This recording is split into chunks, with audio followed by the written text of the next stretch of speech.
शेतकरी मित्रांनो, पाऊस जून उलटून गेला तरीसुद्धा पडला नाही. दुष्काळ नावाच्या शब्दाला घाबरायचं नाही. आज ना उद्या नक्कीच पाऊस पडेल. थोडं का होईना उशिरा देवाला नक्कीच आपली दया येईल. तुम्ही ठरवलं असन वर्षाच्या शेवटी किती किती लाखाचं पीक काढायचं आणि त्या पैशाचं काय काय करायचं. पण सगळ्याच गोष्टी आपल्या मनाप्रमाणे झाल्या तर कसं चालेल बरं. विचार नका करू की कर्ज हे कसं व्हायचं, कर्जाचं होईल जसं होईल तसं होईल. शेतकऱ्यावरतीच सगळं जग डिपेंड आहे.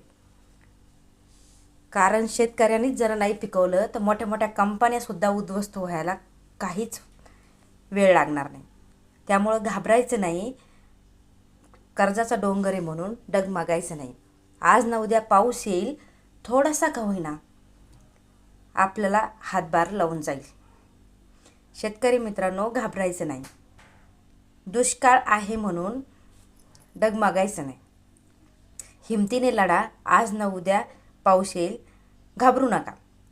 50 जण सांगतील पाऊस येणार नाही, पाऊस येणार नाही, त्याला चिंता आहे. आज ना उद्या येईल म्हणून घाबरायचं नाही. जे होईल ते होईल. 1 वर्ष गेलं म्हणून पूर्ण जीवन जात नाही. होईल. मुलांचे लग्नही होईल, मुलांचं शिक्षण आलं आहे तेही होईल. पण घाबरायचं नाही. कारण शेतकऱ्याचा कर्ता पुरुष असला ना सगळं काही होऊ शकतं. पण कर्त्या पुरुषांनाच जरी हिंमत हरवली तर सगळं घर हरून जातं. त्यामुळं शेतकरी मित्रांनो, घाबरायचं नाही. हिंमत मात्र धरायची. होईल, जे होईल ते होईल. जगाचं होईल, आपलंही होईल. काळजावरती हात ठेवायचा आणि म्हणायचं आज ना उद्या सगळं सुरळीत होईल. आज थोडा कमी पाऊस पडला म्हणून काय झालं, पुढल्या वर्षी तर चांगलं पीक येईल आणि आपलं सगळं घर भरभरून जाईल.